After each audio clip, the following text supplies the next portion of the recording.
जय श्री कृष्णा दोस्तों। एक बुजुर्ग औरत मर गई, यमराज लेने आए। औरत ने यमराज से पूछा, आप मुझे स्वर्ग ले जाओगे या नरक? यमराज बोले, दोनों में से कहीं नहीं। तुमने इस जन्म में बहुत ही अच्छे कर्म किए हैं, इसलिए मैं तुम्हें सीधे प्रभु के धाम ले जा रहा हूँ। बुजुर्ग औरत खुश हो गई, बोली, धन्यवाद, पर मेरी आपसे एक विनती है। मैंने यहाँ धरती पर सबसे बहुत स्वर्ग नरक के बारे में सुना है। मैं एक बार इन दोनों जगहों को देखना चाहती हूँ। यमराज बोले, तुम्हारे कर्म अच्छे हैं, इसीलिए मैं तुम्हारी ये इच्छा पूरी करता हूँ। चलो, हम स्वर्ग और नरक के रास्ते से होते हुए प्रभु के धाम चलेंगे। दोनों चल पड़े। सबसे पहले नरक आया। नरक में बुजुर्ग औरत ने जोर जोर से लोगों के रोने की आवाज़ें सुनी। वहाँ नरक में सभी लोग दुबले पतले और बीमार दिखाई दे रहे थे। औरत ने एक आदमी से पूछा, यहाँ आप सब लोगों की ऐसी हालत क्यों है? आदमी बोला, तो और कैसी हालत होगी? मरने के बाद जब से यहाँ आए हैं हमने एक भी दाना नहीं खाया है। भूख से हमारी आत्माएं तड़प रही हैं।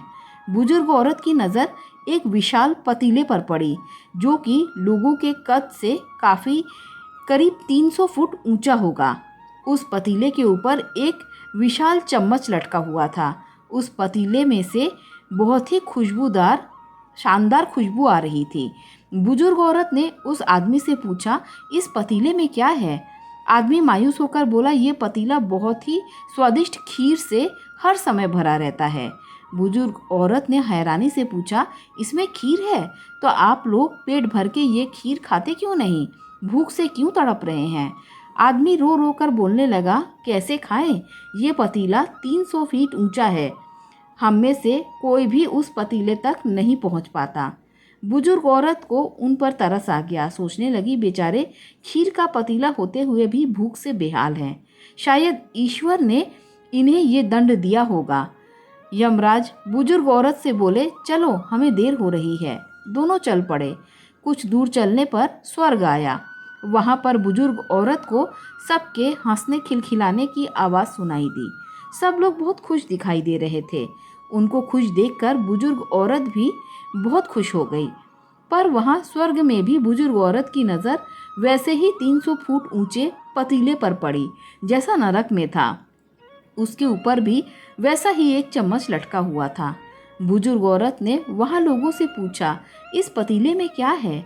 स्वर्ग के लोग बोले कि इसमें बहुत टेस्टी खीर है। बुजुर्ग औरत हैरान हो गई। उनसे बोली, ये पतीला तो 300 फीट ऊंचा है। आप लोग तो इस तक पहुंच भी नहीं पाते होंगे। उस हिसाब से तो आप लोगों को खाना मिलता ही नहीं होगा। आप लोग भूख से बेहाल होंगे। पर मुझे तो आप सभी इतने खुश लग रहे हैं, ऐसे कैसे हो सकता है? लोग बोले, हम तो सभी लोग इस पतीले से पेट भर के खीर खाते हैं। औरत बोली, पर कैसे? पतीला तो बहुत ऊंचा है। लोग बोले, तो क्या हुआ? पतीला ऊंचा है तो यहाँ पर कितने सारे पेड़ हैं। ईश्वर ने ये पेड़ पौधे, नदी, झरने हम मनुष्यों के उपयोग के लिए तो बनाई है। हमने इन पेड़ों की लकड़ी ली, उनको काटा, फिर लकड़ियों के टुकड़े को जोड़ के विशाल सीढ़ी का निर्माण किया। उस लकड़ी की सीढ़ी के सहारे हम पतीले तक पहुंचते हैं और सब मिलकर खीर का आनंद लेते हैं। बुजुर्ग औरत यमराज की तरफ देखने लगी। यमराज मुस्कुराए बोले, ईश्वर ने स्वर्ग और नरक मनुष्यों के हाथ में ही सौंप रखा है। चाहे तो अपने लिए नरक बना लें, चाहे तो अपने लिए स्वर्ग। ईश्वर ने सबको एक समान हालातों में डाला है। उसके लिए उसके सभी बच्चे एक समान हैं। वो किसी से भेदभाव नहीं करता। वहाँ नरक में भी पेड़ पौधे सब थे, पर वो लोग खुद ही आलसी हैं। उन्हें हाथ में खीर चाहिए। वो कोई कर्म नहीं करना चाहते, कोई मेहनत नहीं करना चाहते, इसीलिए भूख से बेहाल हैं। क्योंकि यही तो ईश्वर की बनाई इस दुनिया का नियम है।